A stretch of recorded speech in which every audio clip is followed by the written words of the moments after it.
ये महान खुशखबरी सबको सुनानी चाहिए कि भगवान बाप आया है सदा सुख का वर्षा देने के लिए। अभी दिल्ली में प्रदर्शनी भी होनी है, तो बच्चों को डायरेक्शन मिलते हैं, खुशखबरी लिखो। कार्ड्स जो छपवाते हैं उसमें भी ये लिखना चाहिए, ऊंचे ते ऊंचे बाप की ऊंचे ते ऊंची खुशखबरी। प्रदर्शनी में तुम दिखाते हो कि नई दुनिया कैसे स्थापन होती है, तो ये क्लियर और पूरे अक्षरों में लिखना चाहिए। बेहद का बाप, ज्ञान का सागर, पतित पावन, सदगति दाता, गीता का भगवान शिव है। वो कैसे ब्रह्मा कुमार कुमारियों द्वारा फिर से कलयुग संपूर्ण विकारी भ्रष्टाचारी पतित दुनिया को सतयुगी संपूर्ण निर्विकारी पावन श्रेष्ठाचारी दुनिया बना रहे हैं, वो खुशखबरी आकर के सुनो अथवा समझो। क्योंकि गवर्नमेंट से भी तुम्हारी ये प्रतिज्ञा है। क्या 66 में प्रतिज्ञा की थी? 10 वर्ष में हम भारत को फिर से सतयुगी श्रेष्ठाचारी 100% पवित्रता सुख शांति का दैवी स्वराज्य कैसे स्थापन कर रहे हैं और इस विकारी दुनिया का विनाश कैसे होगा वो आकर के समझो।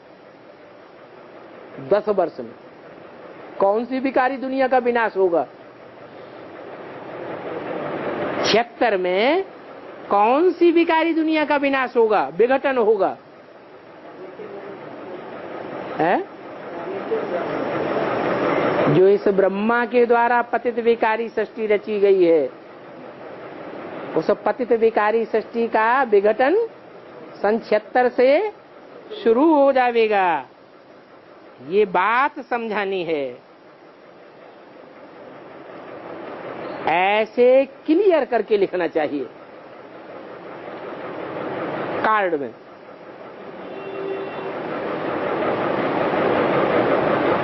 क्या क्लियर करके लिखेंगे?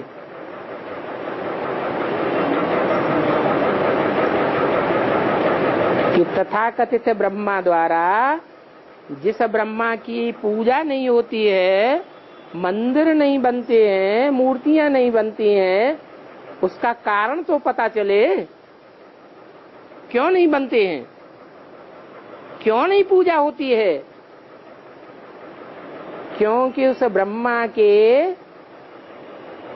नाजायज प्यार लेने वाले बच्चों ने ब्रह्मा की दाढ़ी की लाज ऐसी नहीं रखी जो पतित भ्रष्टाचारी दुनिया ब्राह्मणों का विघटन होने लगा। कितने वर्ष में होने वाला है? 10 वर्ष में होने वाला है। कार्ड में ही ये बात ऐसे लिख दो। बाबा जो डायरेक्शन देते हैं वो डायरेक्शन एक्यूरेट लिखना चाहिए, जो मनुष्य अच्छी रीति समझ सके कि कौन सी दुनिया की बात है जो 76 में विघटन होने वाली है, जिस दुनिया का विनाश सन 76 में होगा, शुरू होगा।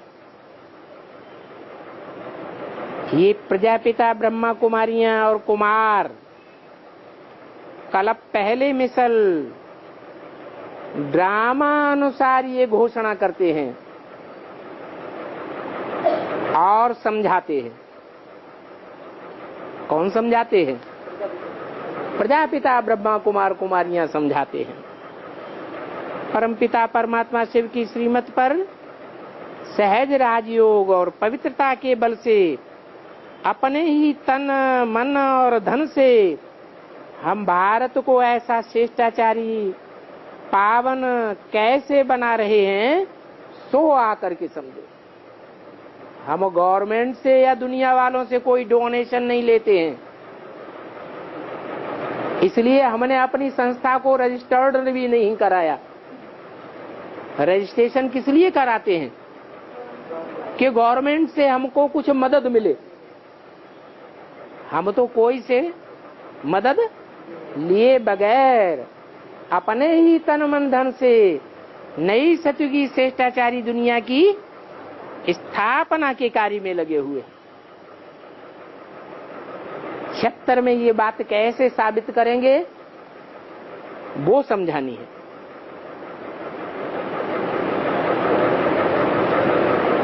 ऐसे क्लियर करके कार्ड में लिखना चाहिए जो कोई भी समझ जाए।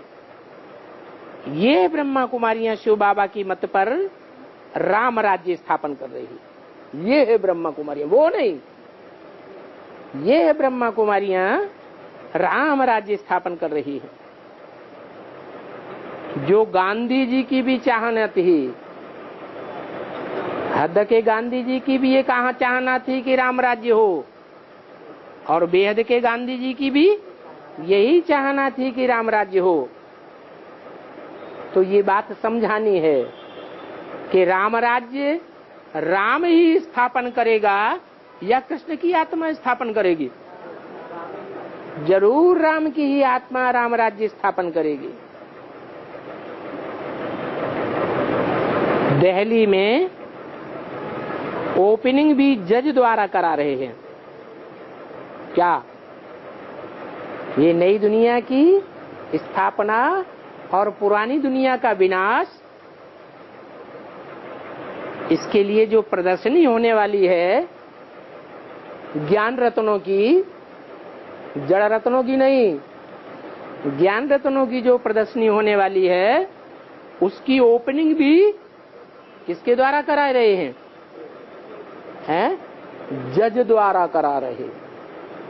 क्या उसकी ओपनिंग, उसकी शुरुआत सन 76 में किसके द्वारा होगी? जज। कौन सा जज है?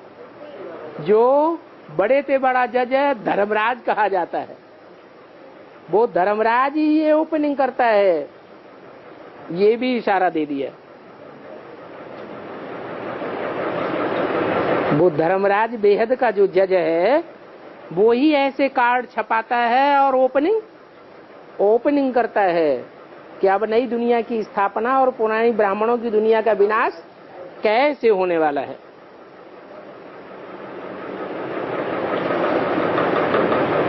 बाबा ने जो बातें बोली हैं वो पत्थर की लकीर होंगी या झूठी बातें होंगी? पत्थर की लकीर होंगी। जरूर कोई ऐसे सन 76 में कार्ड भी छपाए गए होंगे जिनमें साफ लिखा होगा कि कैसे ब्राह्मणों की पतित भ्रष्टाचारी दुनिया का विनाश और नई दुनिया की स्थापना का कार्य सन 76 से शुरू हो रहा है। दिल्ली की ओपनिंग भी जज द्वारा करा रहे हैं। अखबार में भी ऐसे फुल निमंत्रण पड़ जाए कि ये बात आकर के समझो। ये समझाने की बात है। क्या सिर्फ सुनने मात्र से 10 वर्ष की घोषणा कोई को समझ में नहीं आवेगी।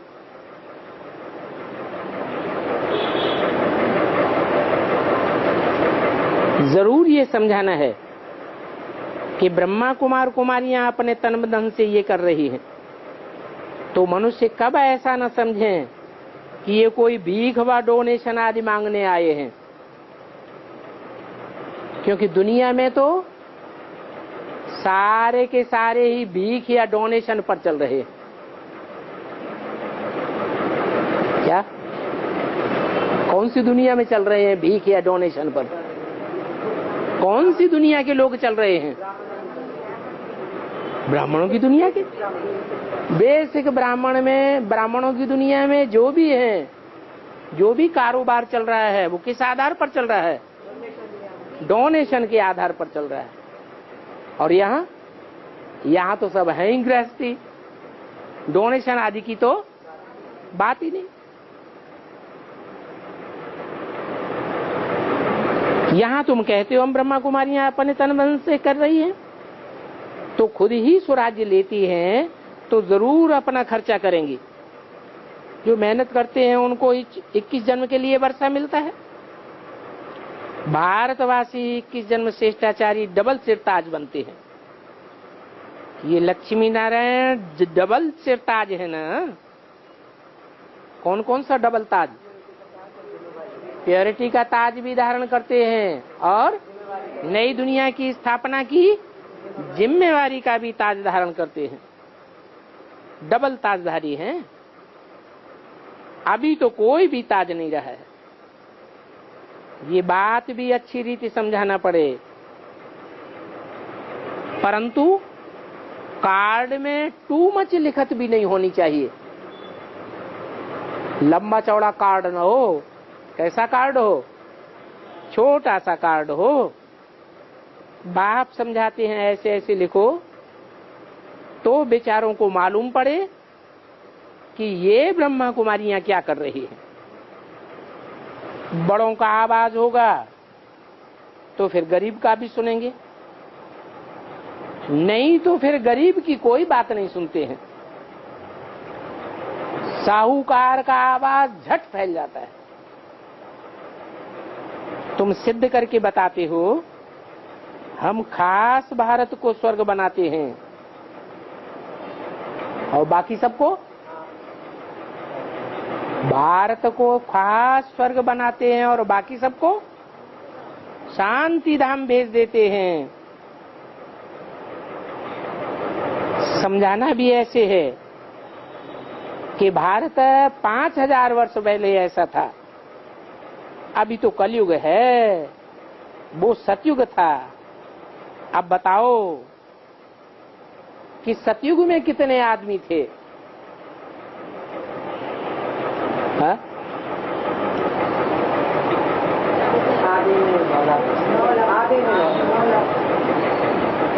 क्या प्रूफ? अरे आसमान में कितने सितारे होते हैं? आसमान का मतलब क्या? ऊंची स्टेज वाले सितारे 9 लाख होते हैं। तो ऊंची से जो ऊंची दुनिया है उसमें धरती के चैतन्य सितारे भी कितने होंगे? जरूर 9 लाख होंगे। तो वो सतयुग था। बताओ सतयुग में कितने आदमी थे? अभी कलयुग का अंत है। ये वो ही महाभारत लड़ाई है और कोई समय तो ऐसी लड़ाई लगी ही नहीं है। ये बार पिछाड़ी में हुई है। ऐसे नहीं कि ये बड़ी से बड़ी वार कोई सतयुग त्रेता द्वापर कलयुग में हुई है। कब हुई है? लास्ट में हुई है। ट्रायल करते हैं, 1 बार 2 बार हम मान जाते हैं। क्या? प्रथम विश्व युद्ध, द्वितीय विश्व युद्ध, फिर तीसरा विश्व युद्ध होगा, चौथा होगा तो खेल खलास। अगर तीसरी बार ऐसा किया तो हम माफ नहीं करेंगे। हमारे पास एटम बम रखे हुए हैं। तो लड़ाइयां भी 2 हो चुकी हैं। इस महाभारत युद्ध को तीसरी लड़ाई कहा जाता है। और अभी तो चतुर्थ विश्व युद्ध के लिए एटमिक बॉम्ब्स भी बने हुए हैं। बनाते ही रहते हैं, किसकी भी सुनते नहीं हैं। तो कहते हैं जो बॉम्ब्स बने हैं वो सब समुद्र में डाल दो। आप समुद्र में डाल देंगे तो हम भी नहीं बनावेंगे। तुम रखो और हम न बनावें, ये तो नहीं हो सकता। अच्छा, ओम शांति।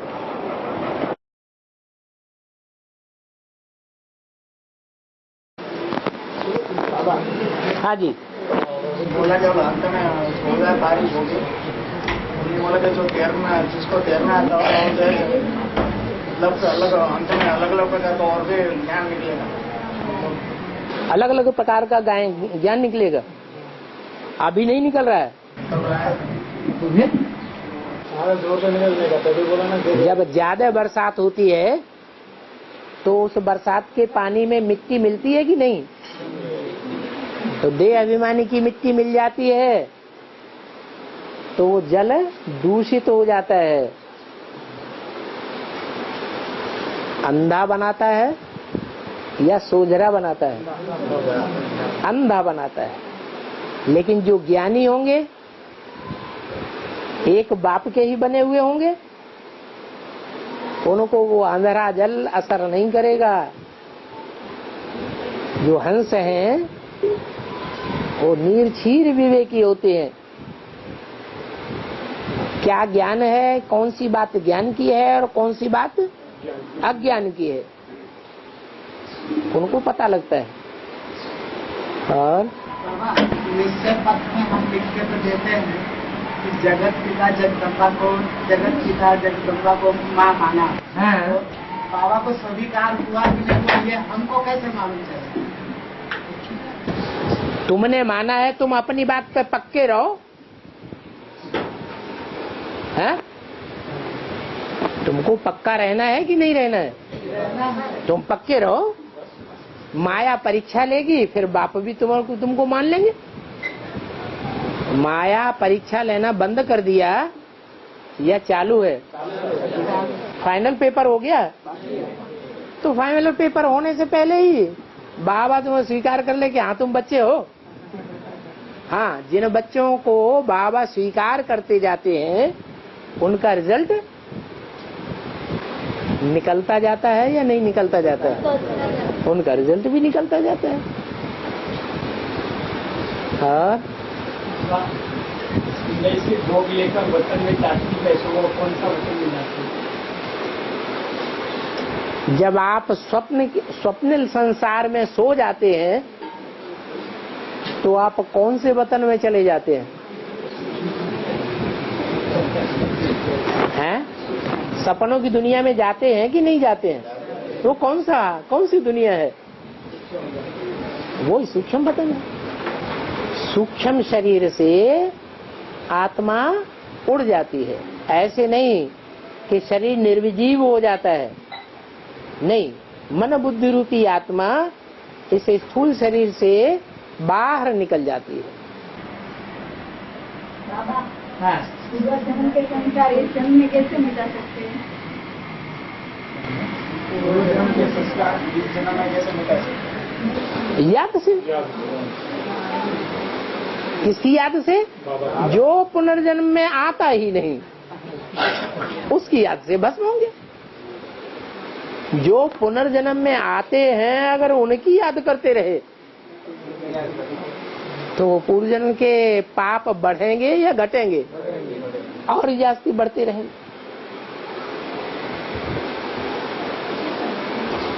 और बाबा, आत्मा के बारे में गांव और शहर में ऐसी मान्यता है कि आत्मा जब शरीर छोड़ती है तो उसका 12वां जब तक होता नहीं तब तक स्मशान से घर तक आत्मा चक्कर काटती रहती है, ऐसा कहावत है। कहावत है, वो सिर्फ एक हुजूम मात्र की कहावत है कि अंग्रेजों, मुसलमानों, यहूदियों, बौद्धियों की भी कहावत है। ये तो एक हुजूम मात्र है जिनके शास्त्रों के आधार पर ऐसी मान्यता धारण कर ली है। क्या होगा? लेकिन ऐसा कुछ नहीं है। अंग्रेज लोग अपनी मान्यता के अनुसार करते हैं, जमीन में गाड़ते हैं, मुसलमान भी गाड़ते हैं, हिंदू लोग अपनी मान्यता के अनुसार करते हैं। लेकिन ऐसा है कुछ नहीं। बाबा ने तो बता दिया, आत्मा शरीर छोड़ा और एक सेकंड में जाकर के जो भी उसका शरीर उसके मरने से 4 महीने पहले निर्माण होता है उसी शरीर में जाके प्रवेश करती है। ये क्या है? बात पक्की हो जाती है, क्योंकि ये क्या बात है? जितने मरने वाले 4 महीने पहले से ही उसका शरीर तैयार होने लगता है। लूला बनना होगा तो टांग नहीं होगी, पैदा हो जाएगा। अंधा बनना होगा तो आंखें नहीं होंगी, अंधा ही पैदा हो जाएगा। तो ये पूर्व जन्म के संस्कारों का हिसाब किताब गर्भ में तैयार हो जाता है पहले से। मरने वाले को तो पता नहीं चलता कि हम 4 महीने के बाद शरीर छोड़ देंगे, लेकिन प्रकृति पहले से वो तैयारी करके रखती है। 4 महीने 5 महीने के बाद फिर गर्भ में आत्मा प्रवेश करती है। बाबा जो काशी पर्वत में हमने आपको मैंने कहा कि मुझे आत्मा क्या भटकती रहती है? क्यों भटकती रहती है? तुरंत जन्म लेती है। शिव के लिए अर्पण किया ना, जो असली भगवान का रूप है उसके लिए अर्पण किया ना। किसी जन्म मरण के चक्र में आने वाले के प्रति थोड़ा ही अर्पण किया। भटकती नहीं है, अच्छी जगह जाके जन्म लेती है, क्योंकि उसके पाप सारे भक्ति मार्ग में कट जाते हैं। फिर भी नए सिरे तेजी से पाप कर्म करना शुरू कर देती है।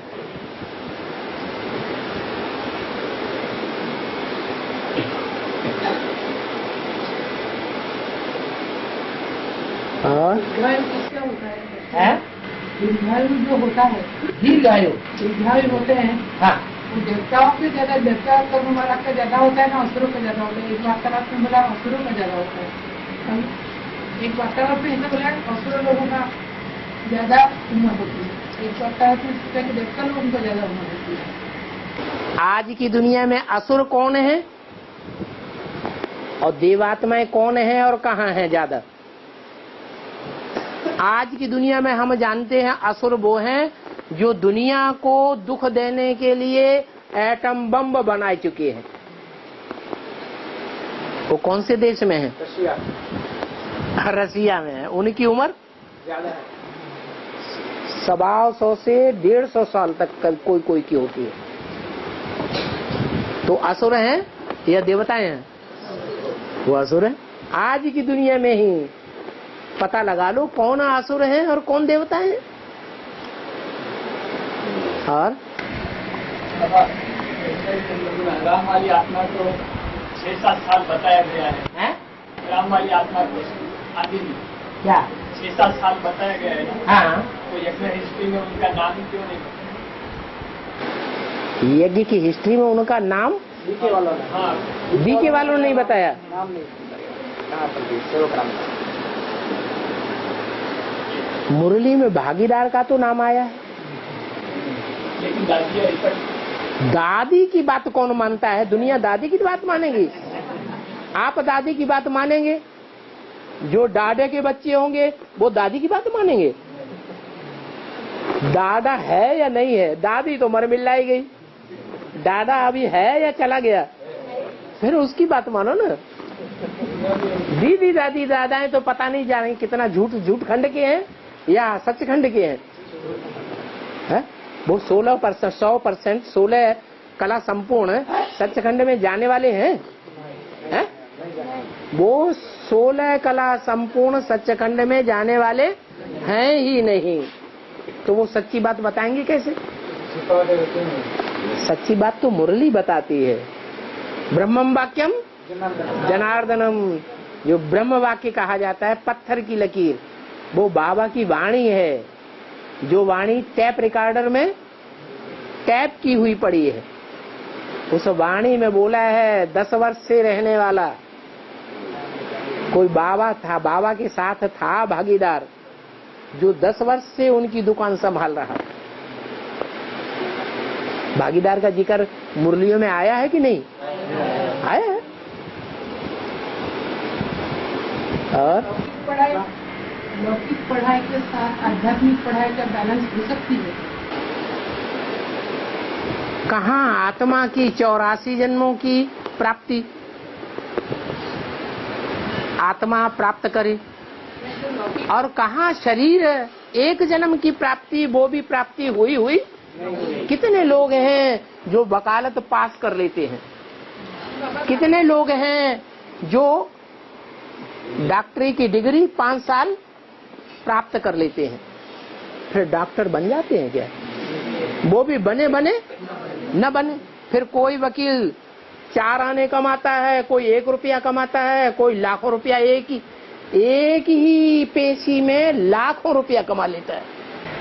बाबा, मेरे कहने का मतलब ये है कि आजकल डॉक्टर लोग तो समझते हैं कि हम भगवान हैं, जो कि नहीं है। डॉक्टर लोग कोई नहीं समझते हम भगवान हैं, क्योंकि हर मरीज उनके प्रयास से जिंदा नहीं हो जाता है। तो अपने आप को अहंकार में कभी बोल देते हैं। यहाँ तो सारी दुनिया समझती है शिवो हम, आत्मा सो परमात्मा।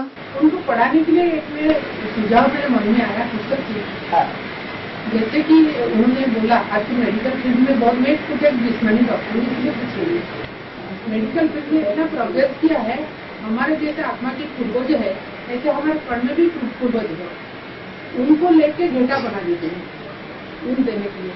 ऐसे नारायण के वाइब्रेशन में लक्ष्मी नहीं, राधा कृष्ण नहीं पैदा होंगे।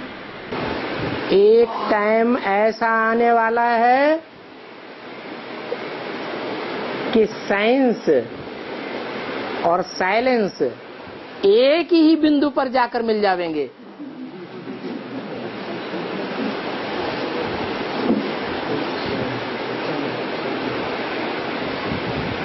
अभी ज्ञान और ज्ञानदाता संसार में प्रत्यक्ष नहीं हुआ है। जब ज्ञान प्रत्यक्ष हो जाएगा, ज्ञानदाता प्रत्यक्ष हो जाएगा, तो सारी दुनिया की जितनी थेरापी है सब एक ही प्रकार से पढ़ाई पढ़ने लग पड़ेंगी। बाबा, अपने हिंदू धर्म में कहीं कहीं जो है सिंदूर को सुहाग का मान देते हैं, और कहीं कहीं जो है मंगलसूत्र को सुहाग का मान देते हैं।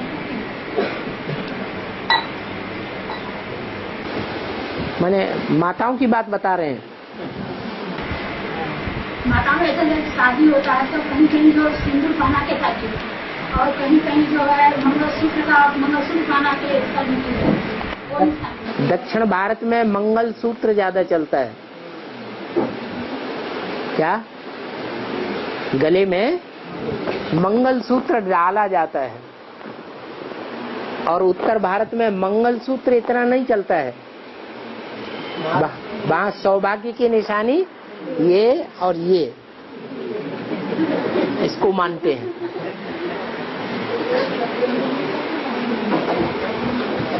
इसका कारण है जैसे कबूतर के गले में संदेश डाला जाता है। क्या? गले पड़ गया, बांध दिया ना, तो लेके जाना ही पड़ेगा। जैसे बाबा ने बताया शिव के मंदिर में कबूतर भी होते हैं और तोते भी होते हैं। तोते तो थोड़े समय मंदिर में जाते हैं और बाहर जाकर चारों तरफ आवाज फैला देते हैं, और कबूतर अंदर ही रहते हैं, अंदर ही गंध करते हैं। उनके मुख से ज्ञान की आवाज निकलती नहीं, ब्रह्मा की वाणी उनके मुख से नहीं निकलेगी। दीदी दादी दादा ने क्या कहा, बस वो अज्ञान ही बुद्धि में से निकलेगा। तो उनका कबूतर नाम दे दिया। तो कबूतर क्या काम आते हैं? कुछ काम नहीं आते, लेकिन इतना काम तो आते हैं कि जो राजाएं होते थे वो कबूतरों के गले में संदेश बांधते थे, और वो संदेश दूसरे राज्य में ले जाते थे। तो कहा जाता है कि उनके मुख से भले आवाज नहीं निकलती है, लेकिन गले में बंधा हुआ संदेश वो दूसरी जगह पहुंचाते हैं। तो ऐसे ही ये मंगलसूत्र है। मंगलसूत्र दक्षिण भारत में, दक्षिण भारत है भारत का विदेश, तो विदेशों में जो स्त्रियां हैं वो मंगलमय कार्य करती हैं या अमंगलकारी कर देती हैं। बार बार शादी करना, बार बार डाइवोर्स देना, ये अमंगल का काम है या मंगल का काम है? मंगल माने कल्याणकारी। तो आदत पड़ी हुई है विदेशों में जन्म जन्मांतर की, दक्षिण भारत वालों की, क्या डाइवोर्स देना फ्री है। अब भगवान जब आते हैं तो मंगलकारी उनसे करवाते हैं। सूत्र माने ज्ञान का सूत्र, क्या ऐसे ज्ञान के सूत्र में बांधते हैं, जैसे राखी होती है ना, वो भी क्या है, सूत्र ही तो है। जनेऊ क्या है, सूत्र ही तो है। तो ये ज्ञान का सूत्र है। ऐसे ज्ञान के सूत्र में बांधते हैं माताओं को कि वो माताएं इच्छा से नहीं धारण करती हैं, उनके गले में डाला जाता है। तो एक कहावत है, गले पड़ गई, क्या वो गले में पड़ गया जबरियन, इसलिए पालन तो करना ही पड़ेगा। जैसे ब्रह्मा कुमारियों के गले में ईश्वरीय सेवा पड़ गई। कैसे गले में पड़ गई, वो चाहते नहीं है ईश्वरीय सेवा करना, लेकिन एडवांस पार्टी जो निकल पड़ी ना, वो एडवांस पार्टी का प्रभाव दुनिया में जास्ती न बढ़ जाए लोगों के ऊपर, इसलिए कुछ न कुछ ईश्वरीय सेवा का पॉम्प एंड शो करते रहना है। तो ये गले पड़ गई ईश्वरीय सेवा। ऐसे ही वो मंगल सूत्र भी गले पड़ गया। बाकी उत्तर भारत में ऐसा नहीं है। उत्तर भारत में क्या करते हैं, बिंदी लगाते हैं और मांग में सिंदूर भरा हुआ है, तो समझते हैं कि ये अहबाती स्त्री है।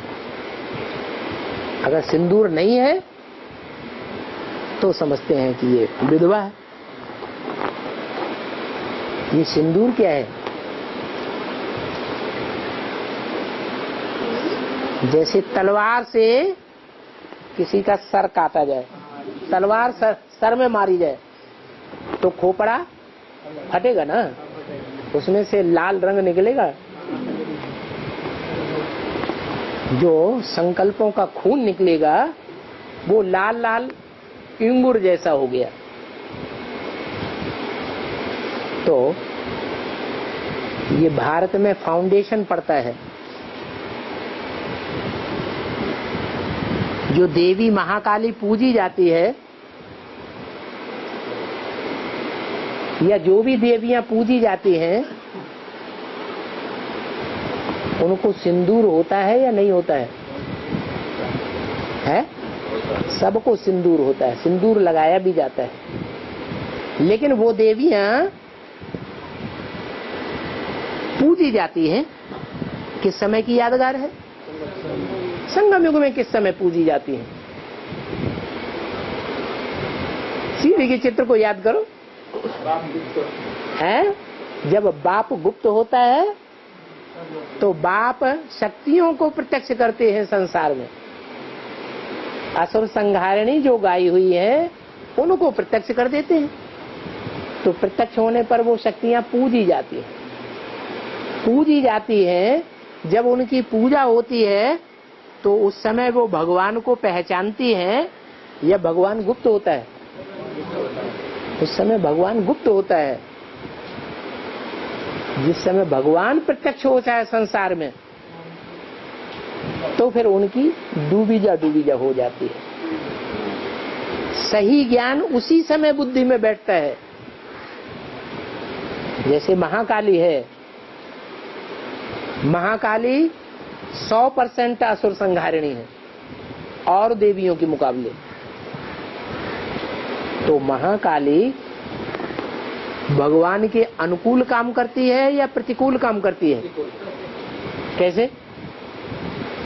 विनाश का काम भगवान के अनुकूल नहीं है, है?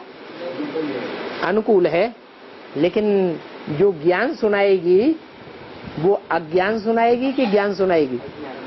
क्यों है? हाँ जी, राज करेगा खालसा। जैसे हम एडवांस में आए, तो जब एडवांस में आए उस समय जो बेसिक में देवियां थीं, अपने बच्चों को दूध नहीं पिलाया और उन देवियों को मकान बना के दिए। अच्छे से अच्छे वस्त्र दिए, अच्छे से अच्छा भोजन भी अर्पण किया। फिर जब एडवांस में आए तब क्या हुआ? तो उनकी बेइज्जती करने पे तुल गए कि नहीं? डूबी जा कर दी ना। जो भी बेसिक में हुआ है वो सब एडवांस में भी होगा। कब होगा? जब बाप बिल्कुल गुप्त हो जाएगा। बिल्कुल गुप्त का होने का मतलब ये नहीं है कि एक साथ गुप्त हो जाएगा। 2000 की अव्यक्तवाणी में बोला है, दुनिया वाले समझते हैं बाप गुप्त हो गए, लेकिन बाप बच्चों के सामने जब चाहे तब हाजिर और नाजिर है। तो बाप गुप्त हो गए, यह प्रैक्टिकल में प्रत्यक्ष है। प्रैक्टिकल में 2000 से भी जो एडवांस के बच्चे हैं उनके सामने प्रत्यक्ष है। बाकी जो बेसिक में है, देहधारियों की बातों पर चलते हैं, उनके सामने गुप्त हो गए। ऐसे ही अंत में जब बाप की प्रत्यक्षता होने का टाइम होगा, उस समय से कुछ समय पहले ब्राह्मणों की दुनिया में उन देवियों का बोलबाला बहुत हो जाएगा, जो अज्ञान सुनाती हैं, कुछ न कुछ मिक्स करके सुना देती हैं। भगवान का बनाने के बदले अपना बना लेती है। तो खोपड़े में अज्ञान भरा हुआ है या ज्ञान भरा हुआ है? अज्ञान हुआ। फिर ज्ञान की तलवार ही ऐसी निकलती है कि वो खोपड़ा फाड़ दिया जाता है।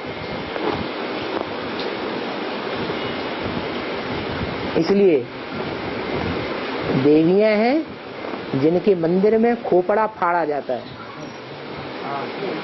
ये नारियल है ना, ये देवियों के मंदिर में भी फोड़ा जाता है और शिव बाबा के मंदिर में भी फोड़ा जाता है। दोनों जगह खोपड़ा फोड़ा जाता है। वो फोड़ने की ही यादगार है, तो मांग धारण करना। और बाबा के भाई और माता बोलते हैं हम मुरली को नहीं मानते, अव्यक्त वाणी को नहीं मानते। अव्यक्त वाणी को नहीं मानते और मुरली को भी नहीं मानते हैं। जो ब्रह्मा बाबा साकार में थे, जो नियम बना के गए, उसी को हम मानते हैं। किसी को देखा देने जाते माने जो वो बोल के गए सो नहीं मानते, वो जो नियम बना के गए उसका प्रूफ क्या? वो क्या नियम बना के गए उसका कोई प्रूफ है? लेकिन जो बोल के गए उसका तो प्रूफ है। इसका मतलब ब्रह्मा की कथनी और करनी अलग अलग थी। अरे ब्रह्मा की कथनी और करनी अलग अलग नहीं थी। जो ब्रह्मा के बच्चे हैं, अपने को कहलाते हैं ब्रह्मा कुमार, उनकी कथनी और करनी अलग अलग है। जो ब्रह्मा की पूजा नहीं होती, ब्रह्मा की दाढ़ी की लाज उन ब्रह्मा कुमार कुमारियों ने नहीं रखी, इसलिए न ब्रह्मा की पूजा होती है, न दुनिया में मंदिर बनते हैं, न मूर्तियां बनती हैं। झूठ मत बोलो, उनको तड़ाके से जवाब दो। क्या? हाँ, झूठ मत बोलो। होती है जो बीबी सेंटर में बैठे जो बताते हैं उनको मानते हैं, मुरली को नहीं मानते। तो मुरली पढ़ के क्यों सुनाते हो? बंद करो। मुरली को पढ़ करके सुनाना बंद कर दो ना। तो कहना कुछ और करना कुछ और। कथनी करनी एक होगी तब स्वर्ग बनेगा, या कथनी अलग और करनी अलग तब स्वर्ग बनेगा कि नरक बनेगा? नरक बन जाएगा। बाबा अपना ब्रह्मा वाला गाना लेता है, वो धर्मदास का 5 बजाते हैं तो कैसे बजाते हैं? ब्रह्मा ने दुनिया की सबसे बड़ी, ब्रह्मा ने बड़ी माँ माने माँ, बड़ी माँ का पार्ट बजाया प्रैक्टिकल में कि नहीं? माँ जितना सहन करती है उतना दुनिया में कोई संबंध सहन नहीं करता। तो सहन करने वाली माताओं के बीच में सबसे जास्ती सहन करने वाली माता का पार्ट दादा लेखराज ब्रह्मा ने बजाया या नहीं बजाया? बजाया। जिन बच्चों के साथ ब्रह्मा बाबा ने सहन करने का पार्ट प्रैक्टिकल में, साकार में जिन बच्चों के सामने बजाया,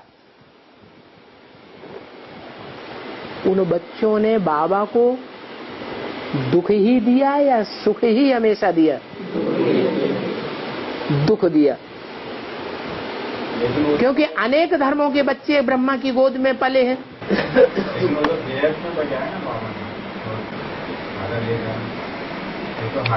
तो बेहद की बात तुम पहले मानोगे, हद की बात पहले मानोगे? तुम ज्यादा महत्व किसको दोगे?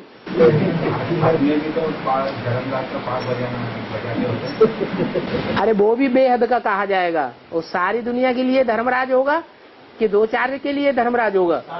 सारी दुनिया के लिए। सारी दुनिया माने बेहद और 2-4 के लिए माने हद।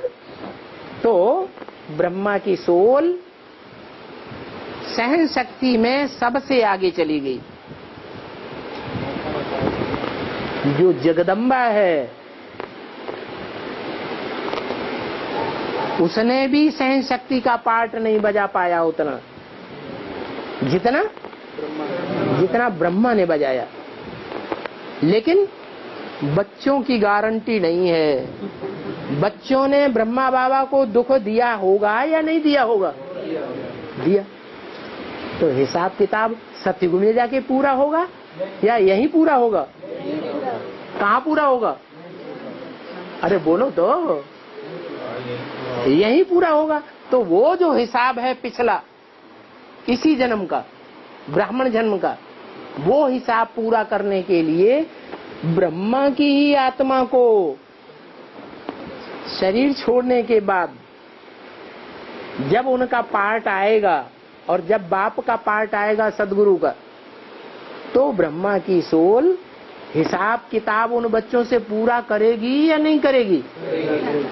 करेगी। नंबरवार पूरा करेगी ना। तो जब हिसाब किताब पूरा करने की बात आती है, तब वो ब्रह्मा की सोल सहनशीलता का पार्ट बजाएगी या सामना करने का पार्ट बजाएगी? सामना करेगी, प्रताड़ना करेगी, ताड़ना करेगी। हड्डी हड्डी तोड़ दूंगा, खाल उधेड़ दूंगा।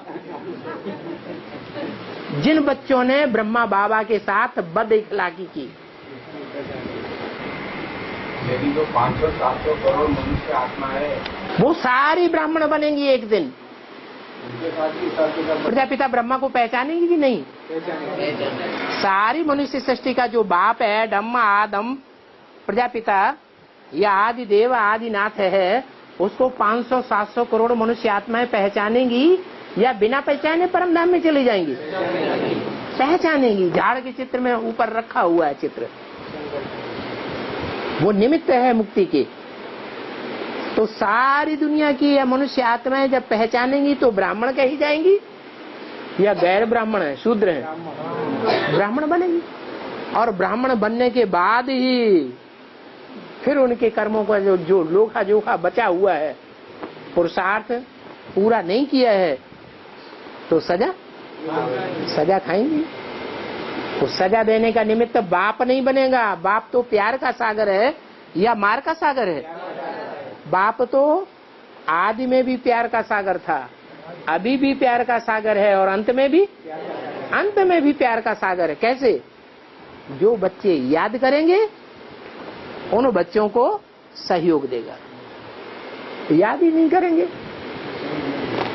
तो फिर कैसे प्यार साबित होगा? महत्व की बात है ना। जिन्होंने बाप को महत्व दिया उनको बाप से महत्व मिलेगा।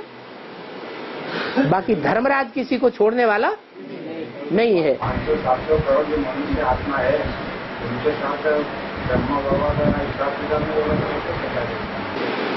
ब्रह्मा बाबा अकेला करता है? कोई डिपार्टमेंट ऐसा होता है जिसमें अकेला आदमी अकेला काम करे?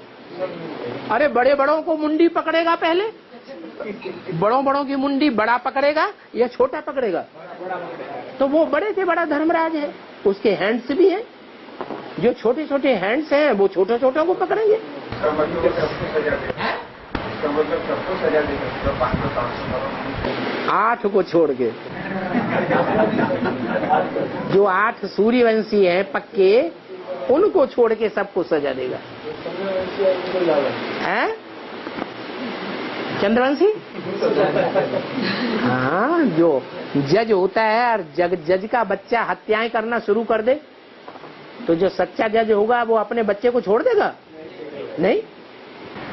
देवताओं के पुरुष चोले का गायन है, स्त्री चोले का क्यों गायन है? वाह, देवियों को गायन नहीं है?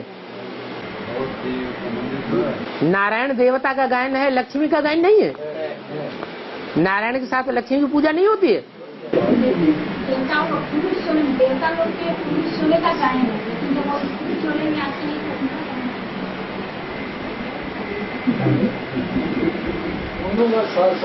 दोनों का साथ साथ गायन है। संगम युग का ही तो गायन है, सतयुग त्रेता का थोड़ा ही गायन है। संगम युग में स्त्री चोले में देवी नहीं है। गॉड फादर करके सब दुनिया ये करती है, गॉड फादर करके पहचानती है, जैसे गॉड मदर करके क्यों पहचानती है? गॉड मदर नहीं बनता है, गॉड तो पुरुष ही है। जिसे भगवान कहा जाता है वो भगवान कभी स्त्री नहीं है, वो तो सदैव पुरुष ही है। ये अज्ञानता है कि भगवान स्त्री चोले में आता है, गुलजार दादी में आता है। बाबा, ब्रह्मा परमात्मा ब्रह्मा तन में प्रत्यक्ष हो ब्रह्मा कुमारियों को ऐसे योग्य बना रहे हैं।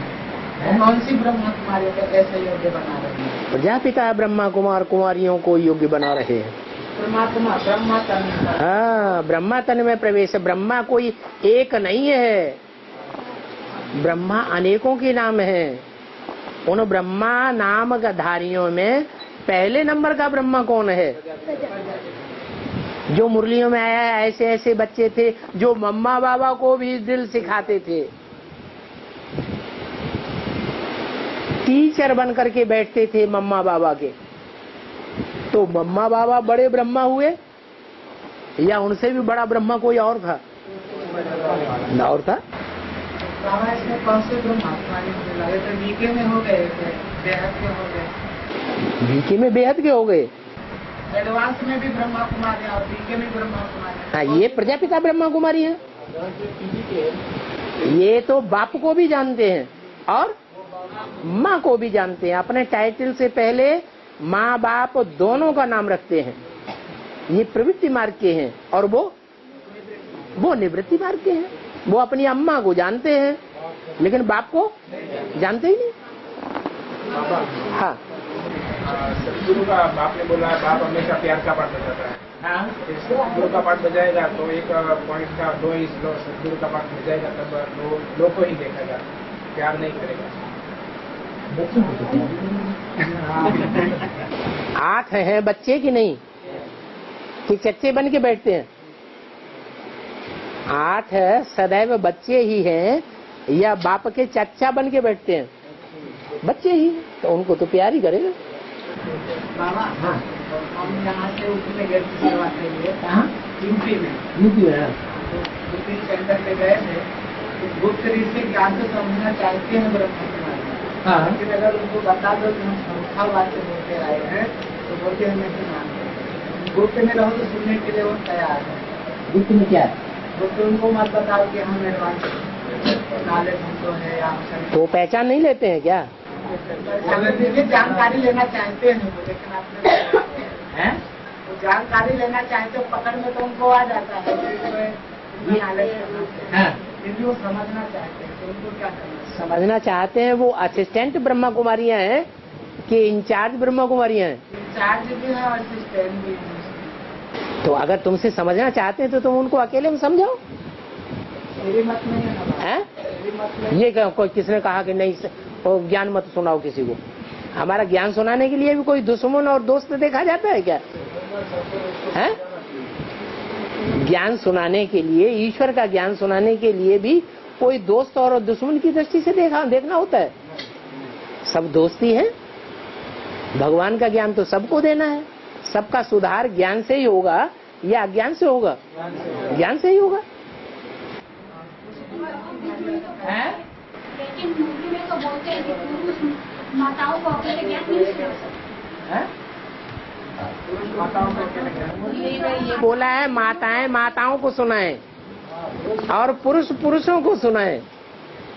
मुरली में ये बोला है, उसको एडवांस में व्याख्या की गई है कि कुमारों को माया ज्यादा पकड़ती है, इसलिए माया की पकड़ से बचने के लिए बाबा के इस महावाक्य को कुमार विशेष याद रखें।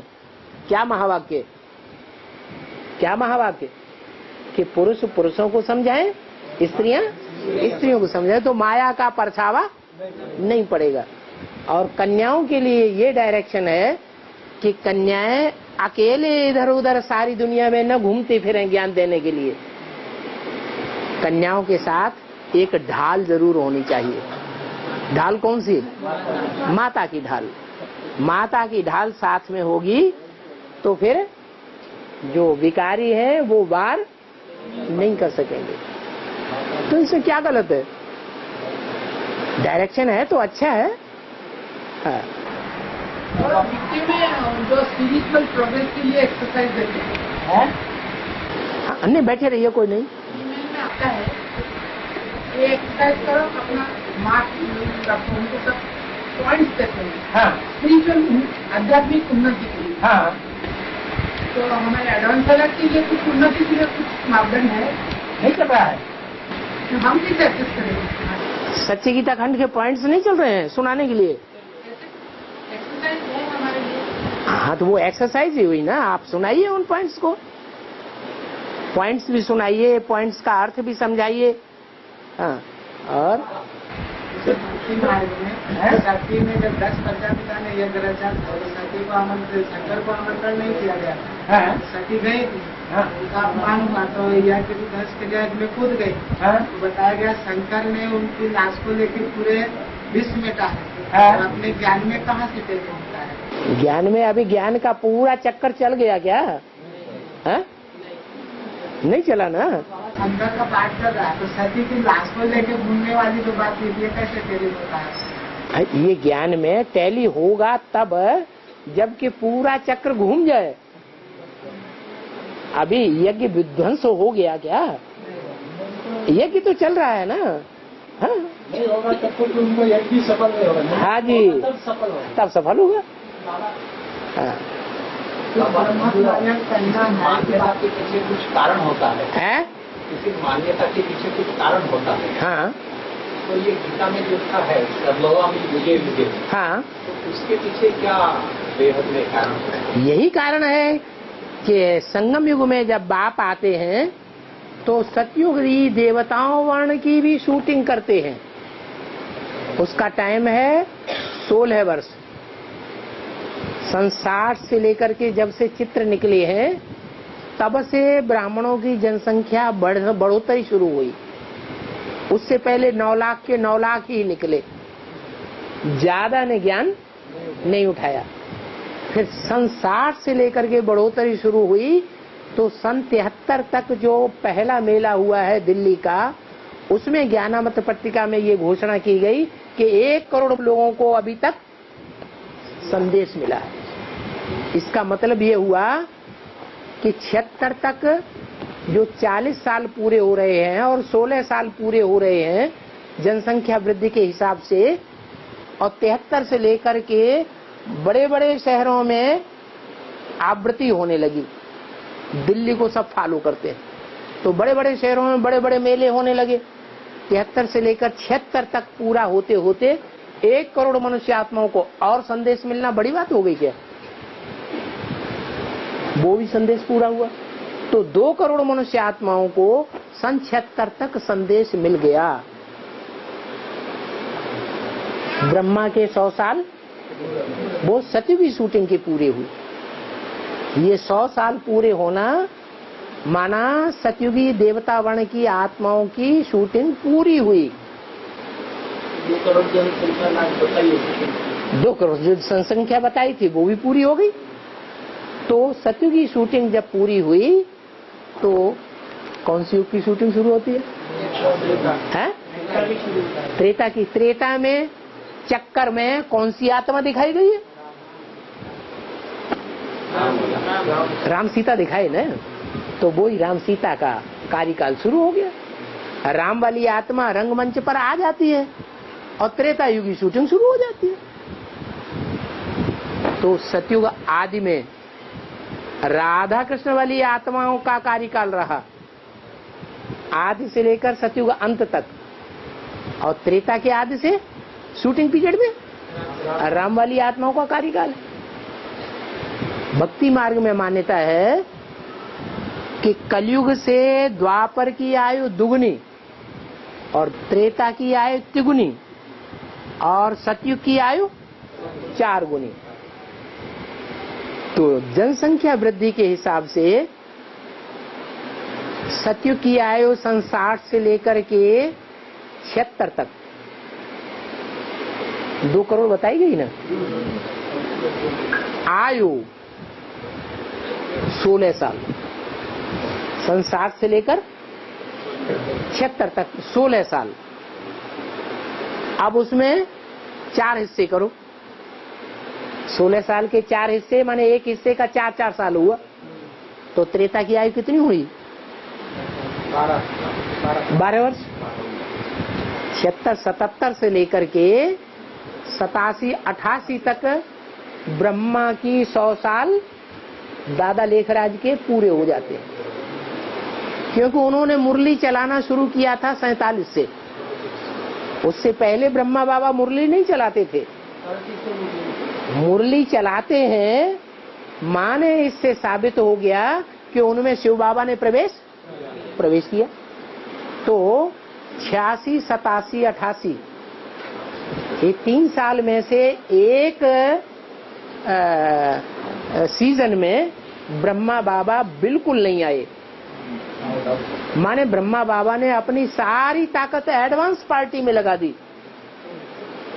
बेसिक वालों की तरफ बिल्कुल ध्यान नहीं दिया। क्यों नहीं ध्यान दिया? क्योंकि उनकी आत्मा मृत्युलोक में 100 साल पूरी करने के बाद एकदम सात्विक स्टेज में आ गई। तो सात्विक स्टेज में आने वाली आत्मा सत्य का साथ देगी या झूठों का साथ देगी? तो 1 साल उन्होंने पूरा एडवांस में लगाया। त्रेता युग की शूटिंग पूरी हुई, निमित्त कौन बना? आज त्रेता युग में कौन सा वंश होता है? चंद्रवंश। चंद्रवंश का मुखिया कौन बना? ब्रह्मा बाबा। वो चंद्रवंश त्रेता युग की शूटिंग पूरी हो गई। उसके बाद 88-89 के बाद जो 1 वर्ष हर युग की शूटिंग के बाद में रुंग में जोड़ा जाता है। जैसे 76 के बाद 1 वर्ष रुंग में जोड़ा संपूर्णता वर्ष, 77 आया संपूर्णता वर्ष। ऐसे ही 88-89 के बाद ये जो आपका 89 वर्ष है, 89-90 वर्ष, ये रुंग में जोड़ा गया। उसके बाद 8 वर्ष द्वापर युग की शूटिंग के जोड़ दो तो कौन सा सन आया? 98। 98 में द्वापर युग की शूटिंग पूरी हुई। भक्ति मार्ग में कौन से युग में कृष्ण का जन्म दिखाया है? द्वापर युग की शूटिंग में कृष्ण का जन्म कहाँ होता है? जन्म जेल में जन्म होता है। हद की भी जेल और बेहद की भी जेल। 15 अगस्त भी था और जन्माष्टमी का भी दिन था। उस समय कृष्ण की आत्मा उस जेल से मुक्त हो गई। ये 8 वर्ष पूरे हो गए द्वापर युग की शूटिंग के। अब उसमें भी 1 वर्ष रुंग का जोड़ दो, 99 हुआ।